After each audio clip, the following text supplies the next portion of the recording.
gon' do this.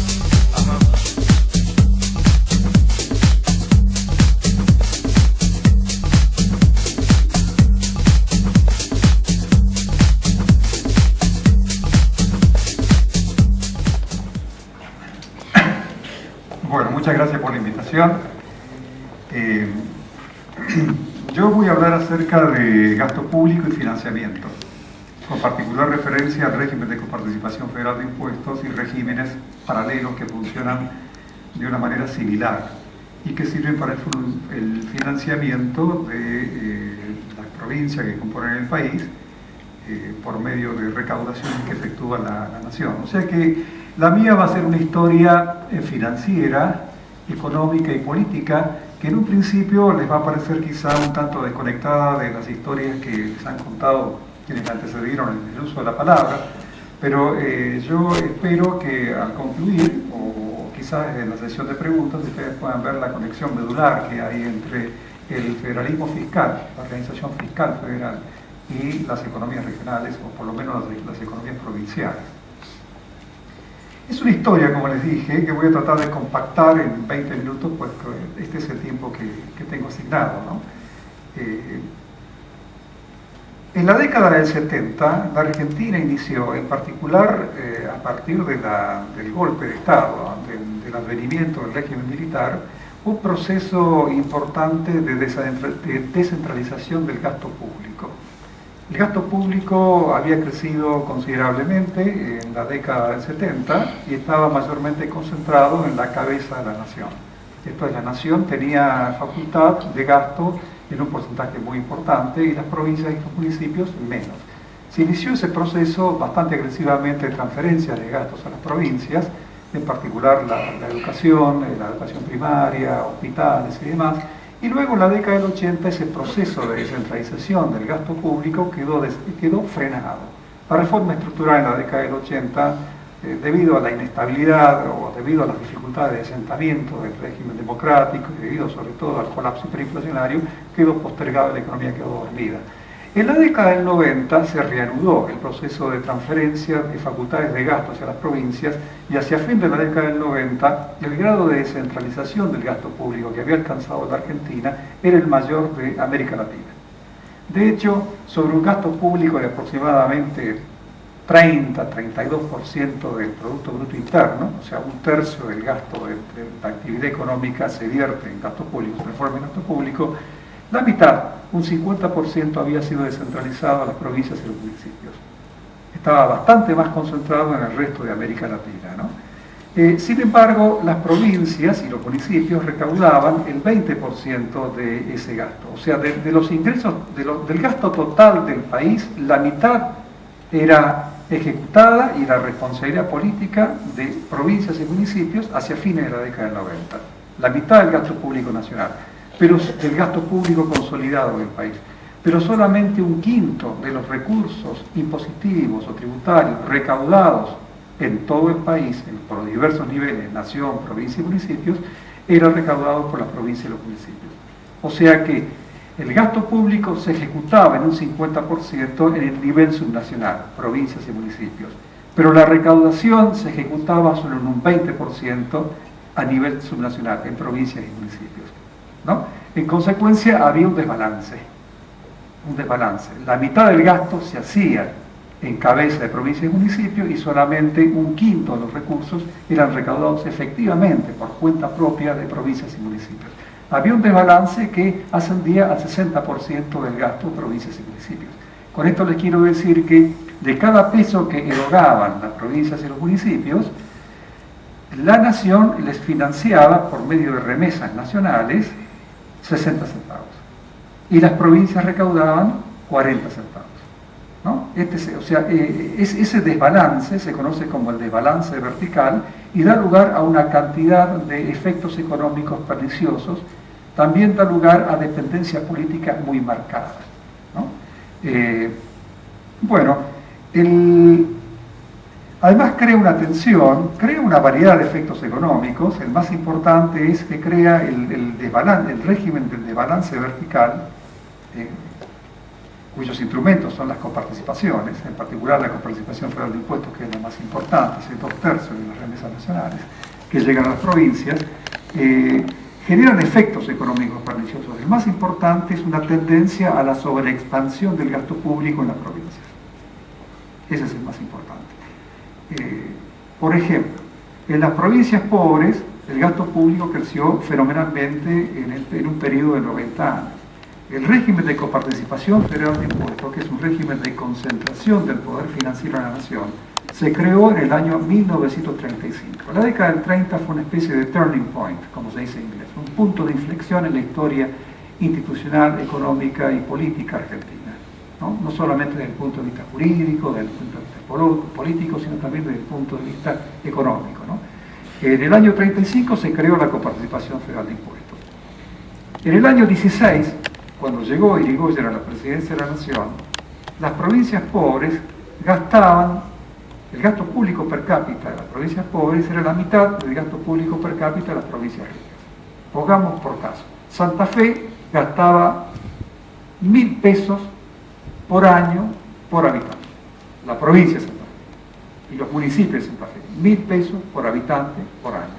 ¿En qué? En educación primaria, en salud, en construcción de rutas, en justicia, en administración pública, en fin, las diversas funciones que han caracterizado a los poderes provinciales, ¿verdad? Una provincia pobre, por ejemplo Santiago del Estero, que en la década del 90 era la más pobre del país.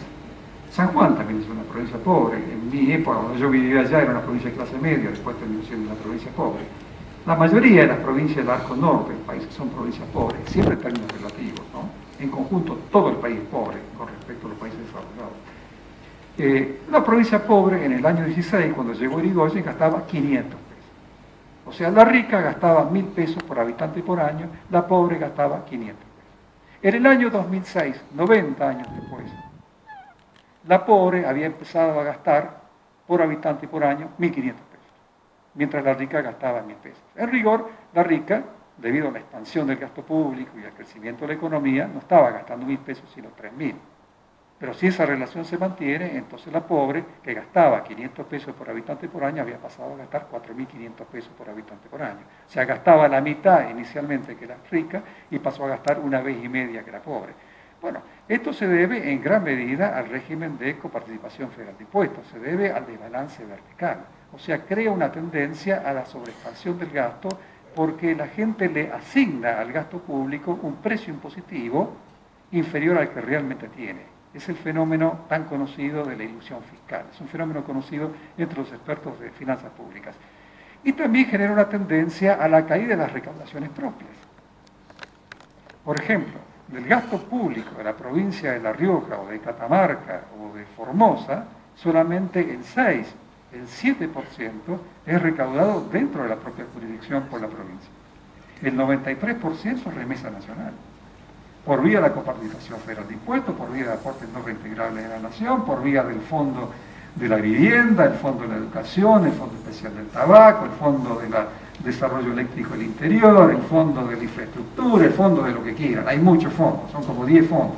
Entonces toda esa plaza llega, ¿no? Se genera ese efecto de ilusión fiscal y la provincia termina recaudando poco dentro de su jurisdicción y gastando mucho más que las provincias más ricas. Eso es lo más pernicioso. Genera otros efectos adicionales como el excesivo lobby de los gobernadores en Buenos Aires tratando de volcar las reglas a su favor, genera una tendencia al salvataje por parte de la nación de la provincia y en consecuencia un sesgo al quebrante de los fiscos provinciales, genera también por ejemplo, una falta de colaboración de los gobernadores provinciales en la lucha contra la evasión impositiva. Son cuestiones que yo podría llegar a explicarles con un simple ejemplo algebraico, pero no hay tiempo ahora, en todo caso lo dejo para las preguntas. Esos son los efectos económicos. Quiero hablar de la parte política. La discusión respecto de la organización fiscal federal de un país, por lo menos en sus antecedentes más viejos, que yo llego a conocer, se remonta al periodo de la independencia norteamericana. Allí se produjeron las principales diferencias, las principales discusiones entre los federalistas y los antifederalistas. Los federalistas norteamericanos se parecían a nuestros federales, pero a nuestros unitarios. Y los antifederalistas norteamericanos se parecían a nuestros federales.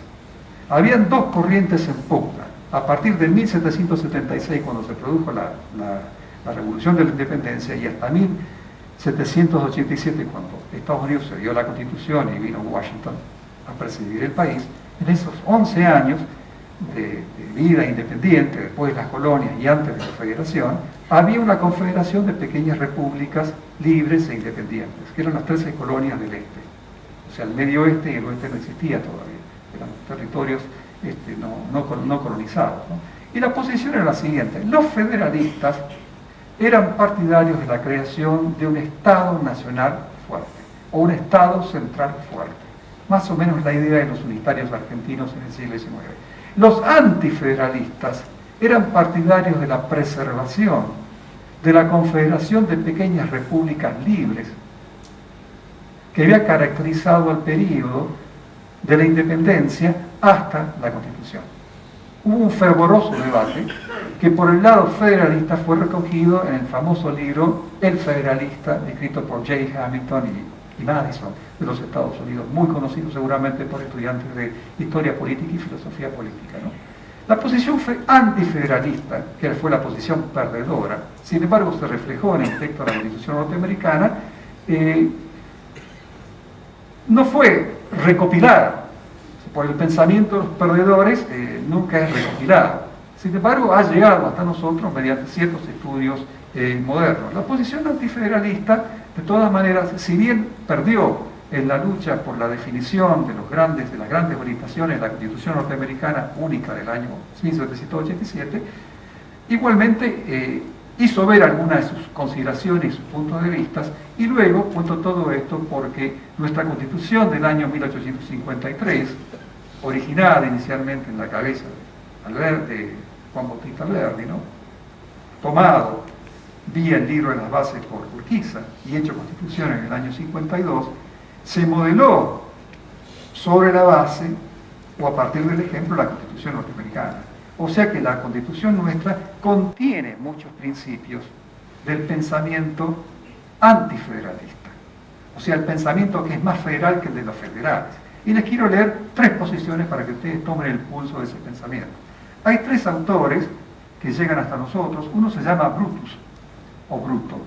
El otro se llama el examinador imparcial, es un nombre de fantasía, no se sabe quién es la persona realmente, y el otro se llama Patrick Henry, que fue un gobernador del estado de Virginia. Brutus, por ejemplo, dijo lo siguiente, esta es su posición, en 2 palabras, ¿no?, 2 líneas. Él decía lo siguiente, que él se oponía terminantemente a la cesión de potestades tributarias de los estados al Estado federal. Al Estado federal naciente, que no existía todavía, al gobierno nacional, ese es el Estado federal. Se oponía terminantemente a todo esto, porque decía que de las facultades que una jurisdicción estadual o provincial podía ceder al gobierno nacional, la más crítica era la facultad impositiva, porque ésta iba a arrastrar a todas las facultades provinciales detrás de ella, ¿no? O sea que era un tema muy álgido, porque Brutus veía en la independencia financiera, que da la posibilidad de recaudar los propios impuestos para financiar el propio gasto, veía la llave de la autonomía política, que era lo que se estaba discutiendo, ¿no? Esa es la posición de Brutus. La posición del examinador imparcial era más o menos la siguiente. Él también se oponía a la cesión de facultades tributarias al gobierno nacional, porque veía una peligrosa concentración política y financiera en la nación. Y él era partidario de la preservación del régimen o del sistema de las requisiciones que había regido en los estados confederados entre el año 76 y el 87 del siglo XIX. Ese sistema consistía básicamente en lo siguiente. Consistía en que el Estado federal le pide a las legislaturas estaduales un aporte para el financiamiento del gasto federal. Luego, las legislaturas estaduales o provinciales deciden por medio de qué estructura tributaria recaudar su aporte al financiamiento del gasto común. O sea, hay un Congreso Federal o un Congreso Nacional que funciona en alguna parte, en la actualidad en Buenos Aires, podría funcionar en La Pampa o en San Luis. Ellos determinan qué plata necesitan para pagar sus gastos básicos, que esencialmente son la defensa común, la administración general, alguna obra pública que rebasa a las jurisdicciones provinciales y el sistema judicial y de la policía. Entonces le dice, tu parte es esta, le dice la legislatura provincial.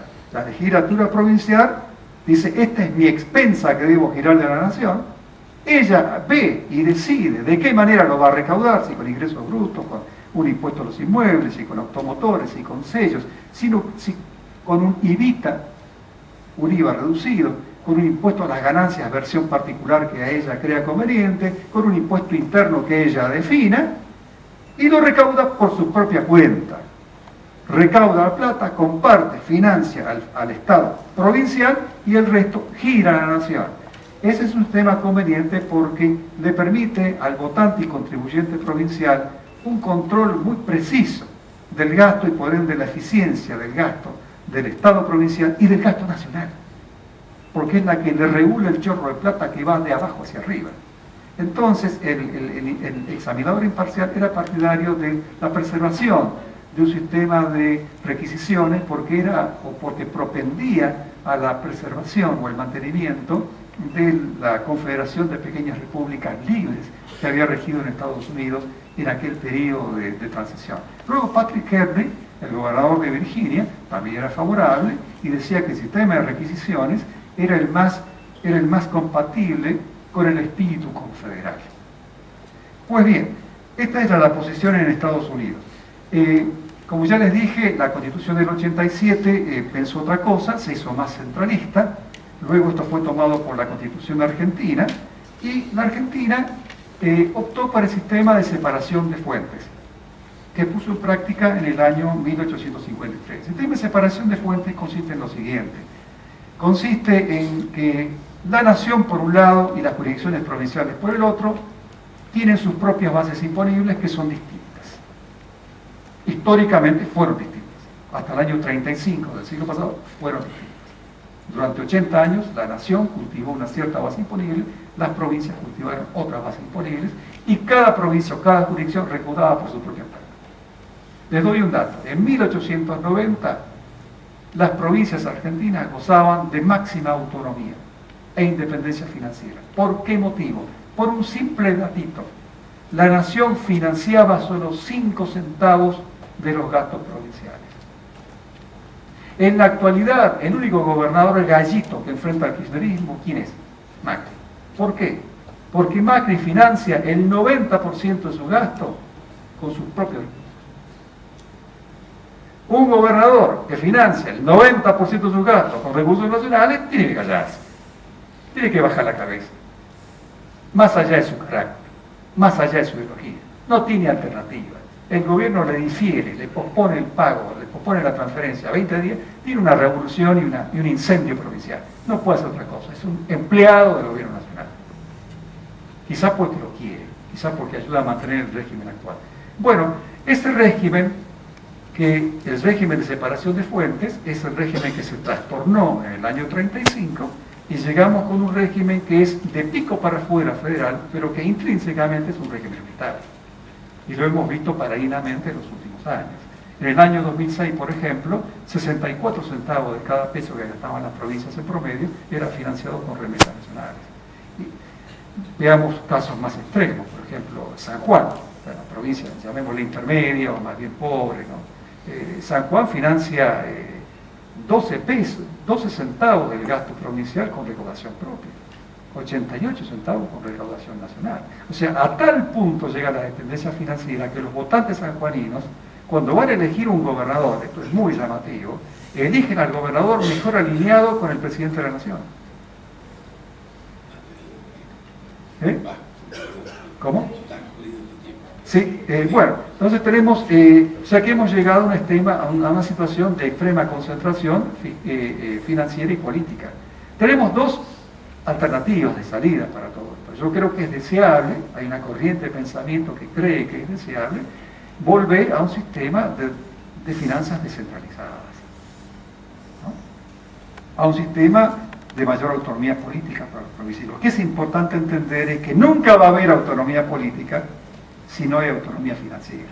Y no hay autonomía financiera si el gobierno no sale a recaudar los impuestos para el financiamiento mayoritario de sus erogaciones. Es así de simple.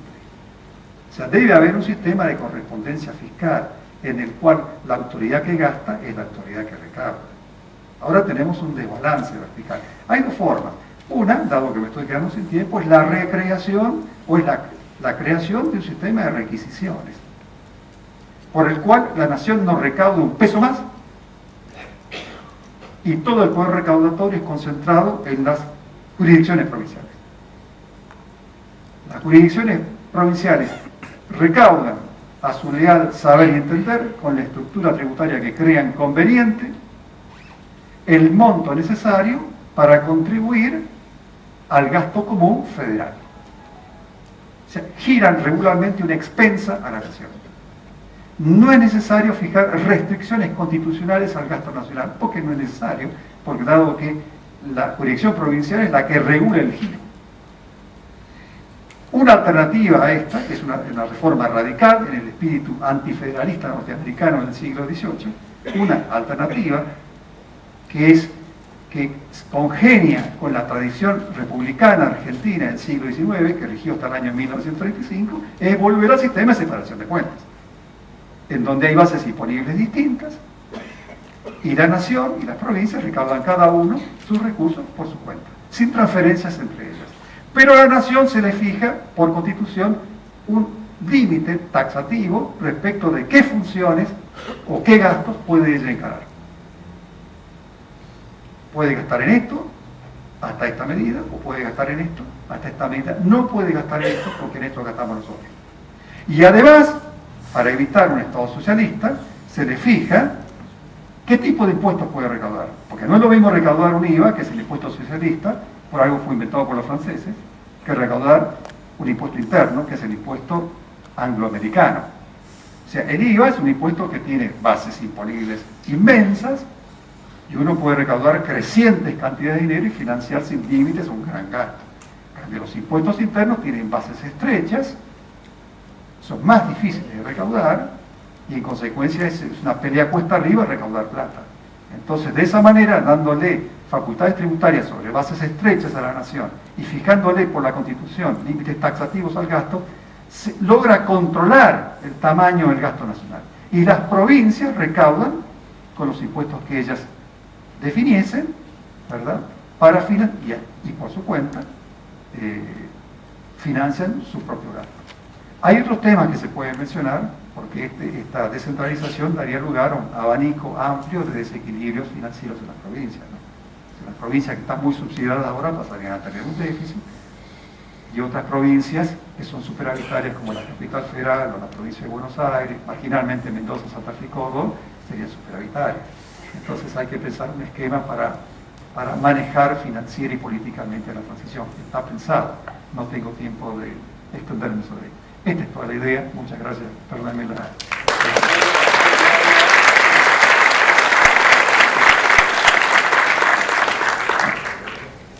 Bien, pueden hacer las preguntas a la izquierda. Mientras les comentamos que a la izquierda la fundación tiene este nombre, Federalismo y Libertad, porque los más jóvenes que son los que la dirigen están convencidos de que hay que recuperar lo que en algún momento las provincias han cedido, y desde el punto de vista de la libertad hay que ejercerla esta con responsabilidad. La pregunta es la siguiente, para hacerlo muy simple. El gran problema que estamos padeciendo los argentinos últimamente es el gran crecimiento del gasto que ha tenido el gobierno nacional. No tiene medida, no se para, hemos tenido devaluaciones, tenemos un futuro incierto porque no sabemos si tenemos devaluación mañana o no, pérdida de reservas del Banco Central, no tenemos una política cambiaria que nos diga, miren, de aquí en adelante va a ser de tal forma, porque el gobierno ni siquiera lo sabe tampoco. ¿Cómo se puede controlar ese gasto? ¿O de qué manera se puede parar ese gran gasto que el gobierno nacional tiene, como para poder decir, paremos la pelota y vemos cómo vamos de aquí en adelante? Bueno, déjeme decirle dos cosas. La primera, un dato, un número que que da pavor.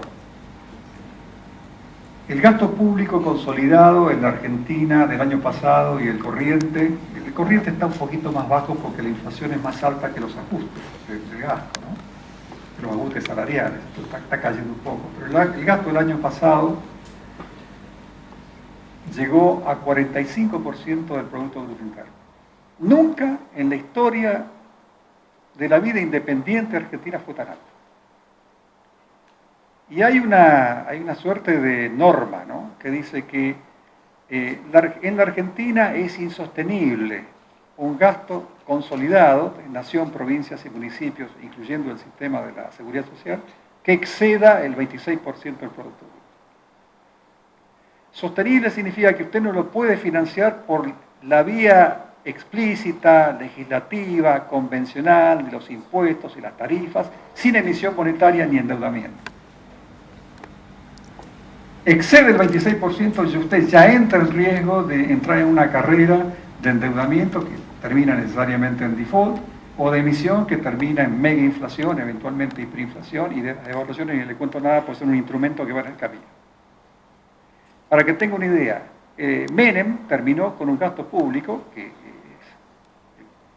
normalmente se dice que fue excesivo, era muy alto, era 32% del Producto Bruto el gasto público de Menem. En realidad cuando vence fuera menos.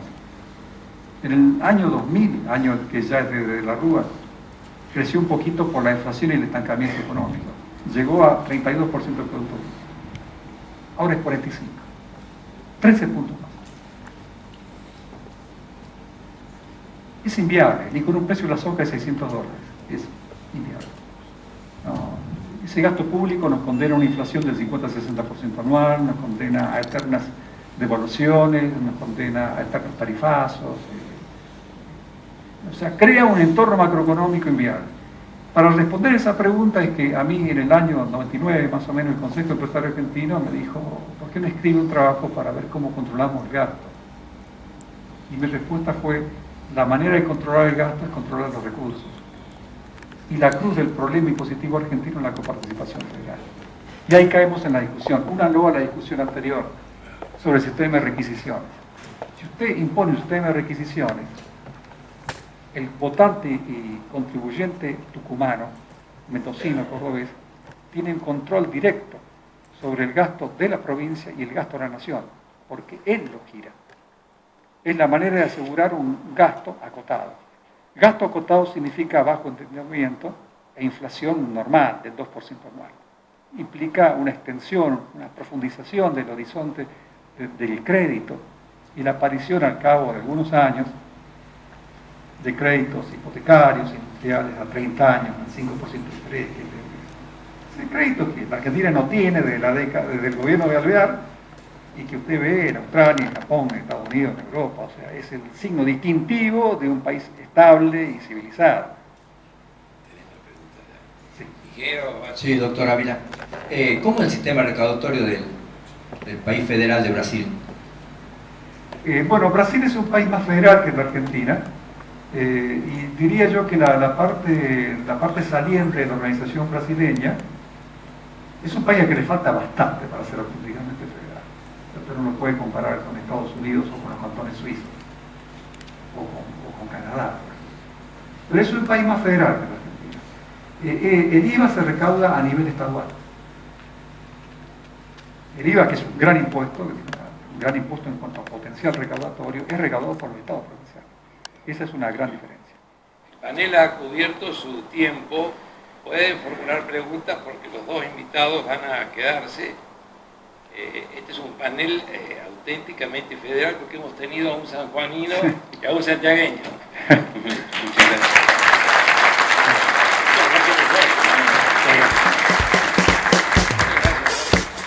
We gon' do this.